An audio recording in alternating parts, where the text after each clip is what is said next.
পোনপ্ৰথমে আমাৰ চৰাইদেউ জিলাত আমাৰ যি বড়ো অধ্যুষিত অঞ্চল এই অঞ্চলত আমাৰ বনচু বড়ো নেশ্যনেল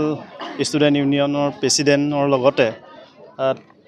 তেখেতলোকৰ কেন্দ্ৰীয় সমিতিৰ সকলো বিষয়ববীয়া যিসকল আহি উপস্থিত হৈছে আৰু কোকৰাঝাৰৰ পৰা যিসকল ৰাইজ আহি আমাৰ চৰাইদেউ জিলাৰ বড়োসকলৰ লগতে অন্যান্য জাতি জনগোষ্ঠীৰ যি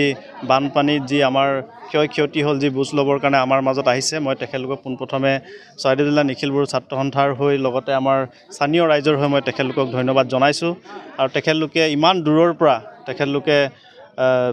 12 ঘণ্টা অতিক্ৰম কৰি আমাৰ মাজত আহি উপস্থিত হৈছে আৰু তেখেতলোকে আমাৰ গাঁওবিলাক পৰিদৰ্শন কৰিছে আমাৰ গাঁওবিলাকত কি ক্ষয়ক্ষতি হ'ল তেখেতলোকে চাইছে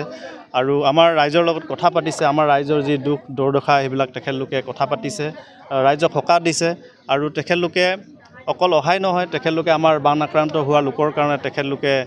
কিছু সাহায্যও লৈ আহিছে তেখেতলোকে দিবৰ কাৰণে তেখেতলোকক মই বহুত ধন্যবাদ জনাইছোঁ আৰু বিশেষকৈ আমাৰ যিহেতু এই আপাৰ আসামৰ গাঁও অঞ্চলবিলাক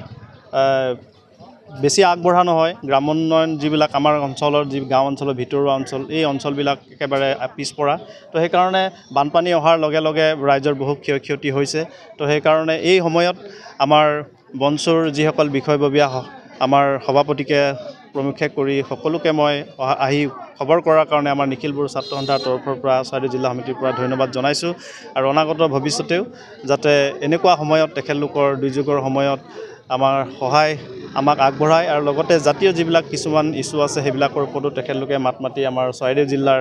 সমস্যাবিলাক পূৰণ কৰাত সহায় কৰিব বুলি মই কৈ ধন্যবাদ জনাইছোঁ